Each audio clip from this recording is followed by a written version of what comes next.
Assalamualaikum warahmatullahi wabarakatuh. Selamat datang di podcast Ramadan Mandua Mojokerto. Bersama saya Zulfana yang akan menjadi host pada podcast kali ini. Halo, apa kabar sahabat-sahabat podcast Mandua Mojokerto dimanapun kalian berada. Semoga senantiasa diberikan kesehatan dan keberkahan di bulan Ramadan ini. Amin amin Allahumma amin. Di episode kali ini kita akan membahas bagaimana menjaga keutamaan ibadah di bulan Ramadan, tetap khusyuk dalam menjalankan puasa, sholat, tilawah, dan ibadah lainnya di tengah gencaran derasnya arus informasi dan distraksi media sosial.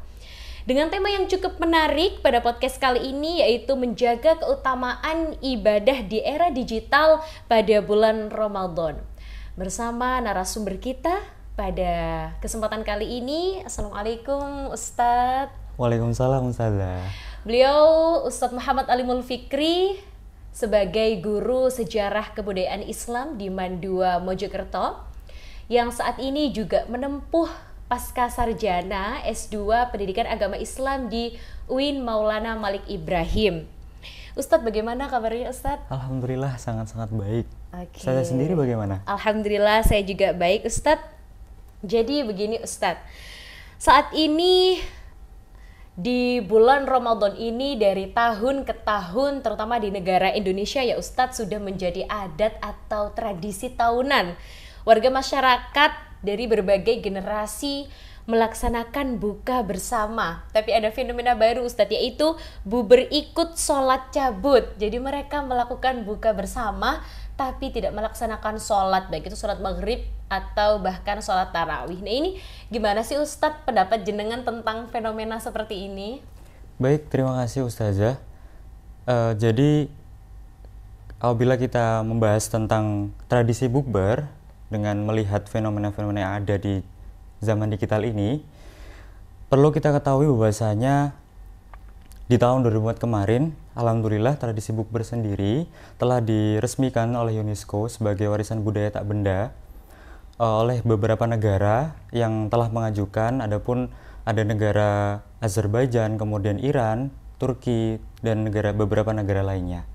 Kemudian kalau kita membahas tentang bukber sendiri, konteksnya adalah buka bersama, di mana ada kegiatan makan bersama, tujuannya untuk membatalkan puasa secara bersama-sama dengan memupukkan rasa kebersamaan. Nah, dalam perspektif Islam sendiri Ustazah, Islam memandang bukber itu sudah ada sejak zamannya Rasulullah. Begitu ya Ustadz, Masya Allah. Iya. Jadi kalau kita tarik dari konteks makan bersama tadi, Rasulullah telah menyampaikan keutamaan makan bersama, yaitu pada saat salah satu sahabat menanyakan kepada Rasulullah, "Ya Rasulullah, mengapa kita telah makan tetapi kita tidak merasakan kenyang?" Kemudian Rasulullah menjawab, "Apakah kalian makan secara sendiri-sendiri?" Kemudian sahabat itu menjawab, "Ya, kami makan secara sendiri-sendiri." Nah, apa yang dijawab oleh Rasulullah? Rasulullah menjawab, "Makanlah kalian secara bersama-sama dengan mengucapkan basmalah, maka Allah akan memberikan keberkahan kepada kalian." Terus kemudian kalau kita tarik kepada tradisi atau sejarah tradisi bukber sendiri di Indonesia, sebenarnya belum ada sama sekali literasi mengenai sejarah pertama kali awal mula tradisi bukber itu di awal mula muncul di negara Indonesia, di masyarakat kita sendiri. Tetapi beberapa pendapat ada yang mengatakan bahwasanya bukber ini sudah tercampur bahkan sebelum Islam masuk, yaitu karena masyarakat kita sendiri sudah punya adat atau kebiasaan seperti gotong royong dan kegiatan-kegiatan kebersamaan lainnya. Kemudian kalau kita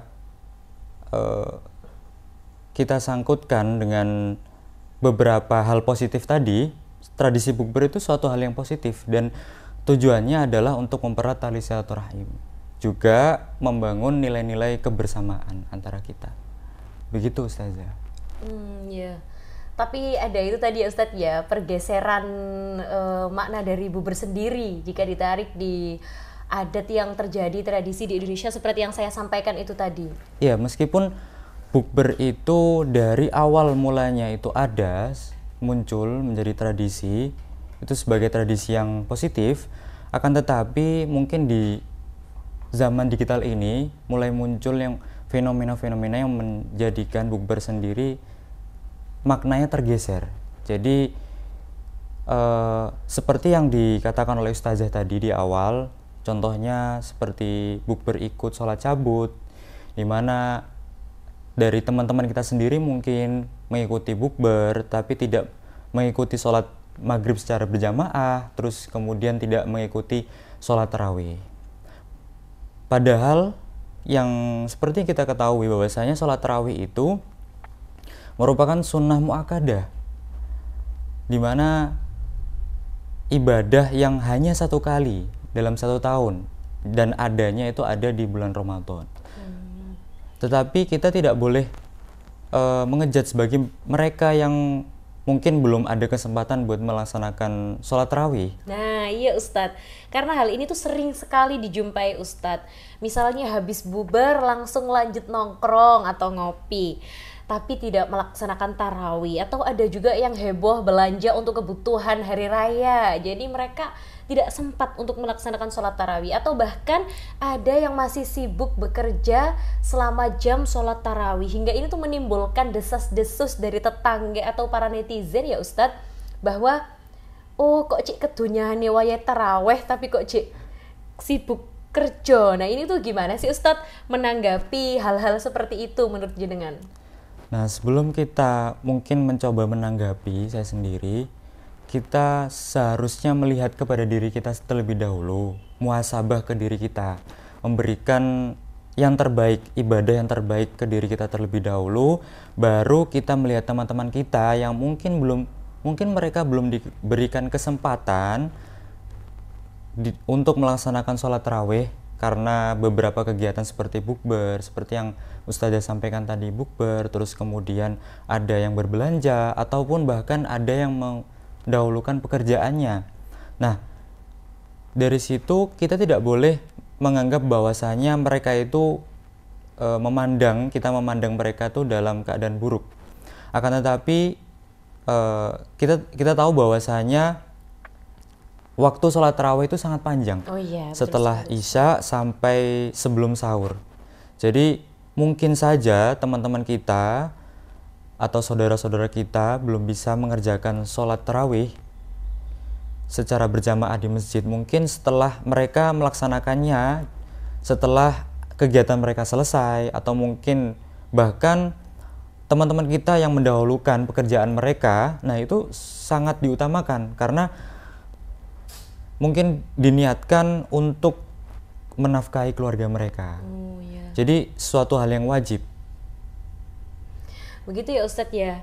Luar biasa sekali, berarti kita itu harus berusaha menjaga pikiran kita, pandangan kita terhadap orang, begitu Ustadz nggih, agar tidak mudah suudzon atau berprasangka buruk terhadap amal orang lain yang itu sebenarnya juga bukan hak kita nggih Ustadz nggih, untuk menilai atau ngejudge orang lain. Oke Ustadz, jadi setelah kita memahami hal-hal yang seperti jenengan sampaikan tadi, Ustadz ngomong-ngomong soal kegiatan atau ibadah di bulan Ramadan nih Ustadz, apa sih Ustadz skala prioritas kegiatan yang harusnya lebih kita dahulukan, yang lebih bermanfaat, dan agar kita mengurangi kegiatan-kegiatan yang kurang bermanfaat itu Ustadz, gimana sih cara kita untuk mengatur skala prioritas itu? Nah, ini mungkin sangat penting bagi teman-teman sekalian. Jadi apabila mungkin kalau kita ngomongin tentang skala prioritas itu, kita mulai dari menentukan tujuan. Apa tujuan dari kita memasuki bulan Ramadan? Jadi tidak lain tidak bukan adalah beribadah dan mendekatkan diri kepada Allah. Kemudian setelah tujuannya telah ditentukan, kita mungkin menetapkan niat kita dan hati kita. Setelah itu kita prioritaskan kegiatan yang semata-mata tidak membebankan kita. Jadi ada pendapat dari ulama berpendapat bahwasanya ibadah yang paling utama di bulan puasa itu adalah ibadah yang tidak sampai memberatkan kita. Jadi seperti itu.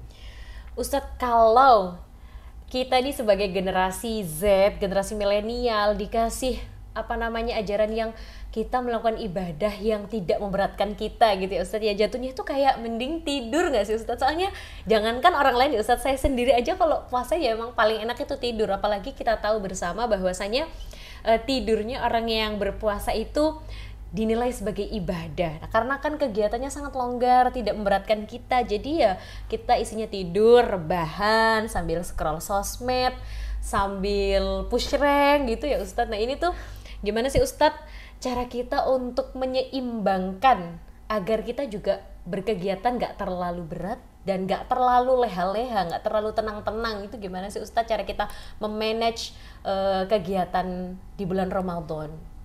Jadi mungkin saya bisa lanjutkan, setelah kita menentukan kegiatan yang menurut kita ringan dan tidak membebankan kita, sebelum kita beristirahat di malam hari, kita siapkan satu pena dan satu kertas atau satu buku untuk menulis apa saja kegiatan yang mungkin bisa kita kerjakan di esok hari. Dari setelah bangun tidur, itu mungkin qiyamul lail, mengerjakan beberapa sholat sunnah seperti tahajud, sholat taubat, sholat hajat, kemudian dilanjutkan dengan sahur, kemudian setelah sahur melaksanakan sholat subuh, kemudian setelah sholat subuh membaca Al-Quran, dan baru melakukan aktivitas lainnya, kemudian sampai ke bukber dan seterusnya, yang menurut kita itu positif dan tidak membebankan diri kita. Begitu Ustadz. Jadi ini adalah sebuah tips yang cukup baik ya teman-teman, sahabat-sahabat podcast Mandua Mojokerto. Kalau kita ingin memanage kegiatan kita agar nggak terlalu leha-leha nih puasanya, agar nggak banyak tidurnya. Nah ini ada ide dari Ustadz Alimul Fikri untuk kita bikin schedule atau agenda kegiatan harian ya Ustadz ya. Untuk apa? Agar kita itu tahu, oh ini itu kalau pagi bangunnya jam sekian, sahur, sholat subuh, baca Al-Quran, dan seterusnya. Dari bangun tidur hingga tidur lagi semua termanage jadwal kita. Nah ini tapi yang paling penting adalah setelah kita membuat list jadwal kegiatan kita adalah melaksanakannya ya Ustadz ya. Oh iya Ustazah, ada salah satu kaidah usul fiqh yang mungkin bisa jadikan panduan untuk teman-teman kita sekalian. Jadi kaidahnya al-wajibu la yutraku illal wajib. Jadi tidak boleh meninggalkan hukum wajib kecuali dengan hukum wajib lainnya. Jadi kenapa kok saya menyampaikan hal ini? Karena hal tersebut bersangkutan dengan permasalahan yang mungkin dari teman-teman kita yang meninggalkan sholat tarawihnya atau sholat jamaah maghribnya di masjid karena ada alasan, karena melanjutkan pekerjaannya demi keluarganya. Karena seperti yang kita ketahui, bekerja demi keluarga, demi menafkahi keluarga itu adalah suatu hal wajib daripada sholat tarawih. Meskipun sholat tarawih juga suatu sunnah muakkadah yang paling utama di bulan Ramadan. Begitu Ustadz ya, berarti kan kita harus berpikir positif ya Ustadz ya. Kalau memang melihat ada tetangga atau teman-teman kita, oh barangkali mereka tarawihnya selesai bekerja atau sepulang dari kegiatan mereka gitu ya Ustadz ya. Masya Allah, luar biasa sekali, menarik sekali, menjadi insight baru bagi kita semua ya, sahabat-sahabat podcast Mandua Mojokerto dimanapun kalian berada. Mohon izin untuk sedikit menyimpulkan dari apa yang disampaikan oleh Ustadz Muhammad Alimul Fikri. Jadi teman-teman, bahwasannya buka bersama ini itu sudah menjadi warisan budaya yang kebetulan sudah terdaftar di UNESCO atau bahkan sudah ada sejak zaman Nabi gitu ya teman-teman. Dan bagaimana cara kita menyikapi berbagai kegiatan ibadah di bulan Ramadan adalah dari diri kita sendiri dulu. Terlebih dahulu kita memberikan yang terbaik, ibadah terbaik kita di bulan Ramadan. Lalu ketika kita melihat orang lain, tetangga atau teman-teman kita yang kok ibadahnya itu nggak gini, nggak gitu, nah itu kita nggak perlu ngejudge ya Ustadz ya, nggak perlu berpikiran buruk, karena itu tadi seperti sholat tarawih, oh itu ibadahnya waktunya cukup panjang. Jadi untuk sebisa mungkin kita mengatur hati kita, mengatur pikiran kita, karena ini kan bulan Ramadan ya Ustadz ya, harus baik-baik gitu ya Ustadz ya. Dan juga bagaimana cara kita memanage waktu dan kegiatan kita selama di bulan Ramadan agar tidak terlalu berat, juga tidak terlalu santai-santai gitu Ustadz ya, dengan cara membuat itu ide dari Ustadz Fikri untuk membuat list jadwal atau kegiatan, schedule kegiatan harian biar semuanya termanage, terorganisir dengan baik dari bangun tidur hingga tidur lagi. Baik sahabat-sahabat podcast Mandua Mojokerto dimanapun kalian berada, jangan lupa Mandua Mojokerto masih membuka pendaftaran peserta didik baru. Pada bulan ini masih dibuka jalur prestasi bagi adik-adik SMP yang bingung mau sekolah di mana, sekolah saja di Mandua Mojokerto yang solid bergerak raih prestasi. Baik sahabat-sahabat podcast, alhamdulillahirrahmanirrahim. Podcast yang luar biasa sekali dengan narasumber yang luar biasa juga. Terima kasih nggih Ustadz atas ilmu yang diberikan. Sama-sama Ustazah. Oke, dan semoga sahabat-sahabat di rumah juga diberikan kesehatan dan keberkahan di bulan Ramadan ya. Semangat puasanya sahabat-sahabat podcast dimanapun kalian berada. Di sini saya Zulfana sebagai guru bahasa Arab di Mandua Mojokerto yang menjadi host pada kali ini, dan Ustadz Alimul Fikri yang menjadi guru SKI di Mandua Mojokerto. Mohon pamit undur diri. Wassalamualaikum warahmatullahi wabarakatuh.